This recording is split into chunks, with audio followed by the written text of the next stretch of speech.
Kapan bisa bahagianya? Sampai si Druf tuh mau gila gara-garanya dia suka sama Bihan ya? Enggak, itu kan sinopsisnya tinggal lihat aja di website ya kan? Kalau yang kayak gini aja cepet nyambungnya. Intinya adalah kita pengen bilang bahwa kalau kita udah ngelihat baru kita bisa kritis itu. Itu sinetron-sinetron yang kayak gitu bahaya. Kenapa saya bilang bahaya? Karena di situ banyak hal-hal yang kemudian melakukan penyembahan-penyembahan selain kepada Allah. Ya. Nah itu hati-hati. Dan Nabi Ibrahim, Masya Allah, beliau adalah seorang imam yang bisa dijadikan sebagai keteladanan. Karena dia punya begitu banyak hal-hal yang bisa kita tiru. Salah satunya tadi, keteguhan Nabi Ibrahim alaihissalam. Dalam hal apa lagi Nabi Ibrahim bisa kita teladani? Jadi bicara hal yang lain, belum kita bicara yang lain, beliau ada seorang pemimpin. Makanya seorang pemimpin itu nggak bisa sembarangan. Dan pemimpin itu, mohon maaf, dalam sejarah tidak ada pemimpin yang senang ngomong kotor. Cuman ada satu negara itu yang salah satu gubernur itu hobinya ngomong kotor. Ya. Kira-kira negara mana itu ya? Ya wallahu a'lam. Nah intinya adalah kita berlindung kepada Allah dari pemimpin-pemimpin yang seperti itu. Minimal kita jadi pemimpin bagi diri kita sendiri. Kullukum ra'in wa kullukum mas'ulun an ra'iyati. Setiap kalian adalah pemimpin dan setiap pemimpin akan dimintai pertanggungjawaban. Jangan dibilang, Ustaz, kan saya mau udah nikah, pemimpin saya suami saya. Betul. Tapi saat suami tidak ada, maka istrilah yang akan menjadi pemimpin atas anak dan harta yang ditinggalkan oleh suami.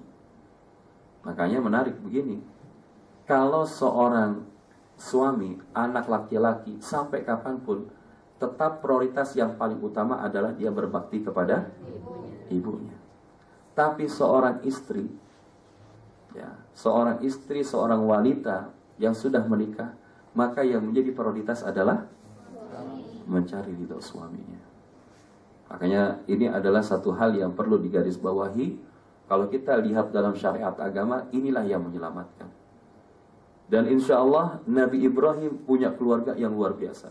Dia bisa menjadi seorang imam yang memiliki keteguhan dengan, walaupun saat itu beliau diuji 80 tahun bersama Bunda Sarah belum punya anak. 80 tahun. Tapi kemudian Nabi Ibrahim diperintahkan oleh Allah untuk menikah dengan yang lainnya. Siapa? Bunda Hajar. Dan Bunda Hajar ini ternyata adalah salah satu budak yang tadinya dimiliki oleh Ibrahim dan Sarah. Tapi Bunda Hajar ini walaupun budak, tapi termasuk yang menarik. Nah istrinya mengetahui bahwa suaminya ini, siapa? Ibrahim alaihissalam, sangat pengen punya anak yang soleh. Makanya nanti lihat di dalam Quran surat As-Saffat, ya di situ ada doa Nabi Ibrahim, Rabbi habli binas salihin. Ya Allah anugerahkan kepadaku anak yang soleh. Istrinya ngerti, dia belum bisa memberikan keturunan atau belum diberikan amanah untuk punya keturunan. Dipersilahkan suaminya nikah lagi. Nah, kamu pun paham ya. Jadi di sini juga, mohon maaf, ini pembelajaran.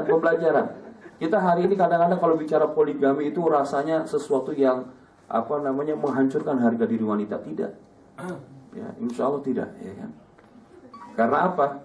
Kita lihat ketulusan Bunda Sarah, kemudian Nabi Ibrahim menikah dengan Hajar dan akhirnya punya Ismail. Allah juga menghadiahkan kepada Bunda Sarah punya anak namanya Ishak. Nah, ini menunjukkan walaupun Nabi Ibrahim sudah punya keinginan nikah lagi, tapi beliau tetap nunggu kapan istrinya mengizinkan.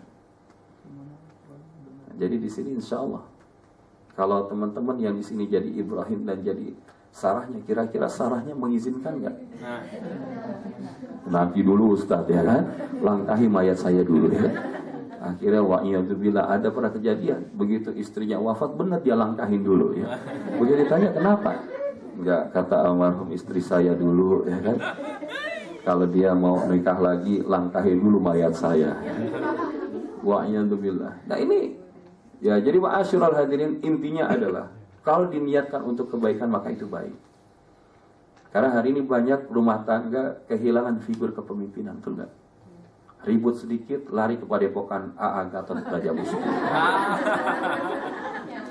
Ternyata bukan guru spiritual, pengedar ya. Nyampe di sana ya ngakunya punya jipram ya kan, laskar jin. Tapi dikasih tontonan yang wa'iyadzubillah ya kan, yang jauh daripada kata baik. Di situ nonton, berbuat. Kalau misalkan nggak mau dikasih aspat ya.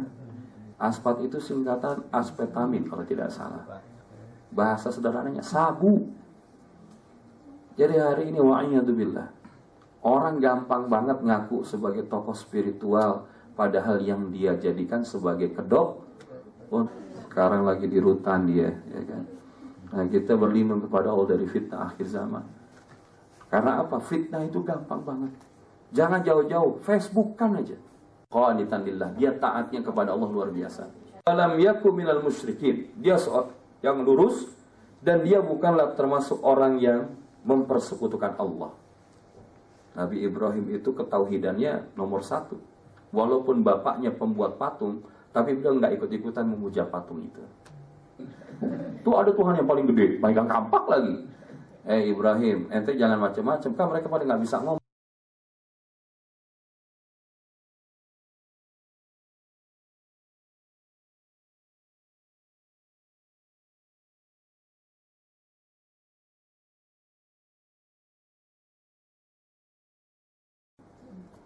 Ya, ada yang bilang nyamuk, ada yang bilang serangga ya. Dan dia menetap di kepala daripada Namrud itu. Sehingga Namrud harus mukul-mukul kepalanya.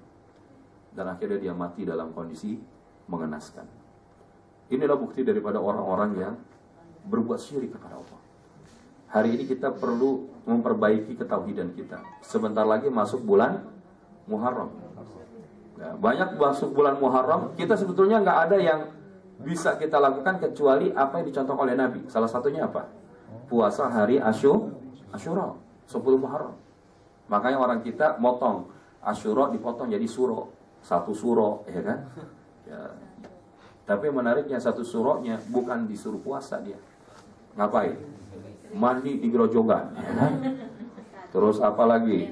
Kirap bawa benda-benda pusaka. Terus apa lagi? Barengan sama Kiai Slamet, ya kan? Ini kebo bule yang lolos dari penyembelihan kemarin.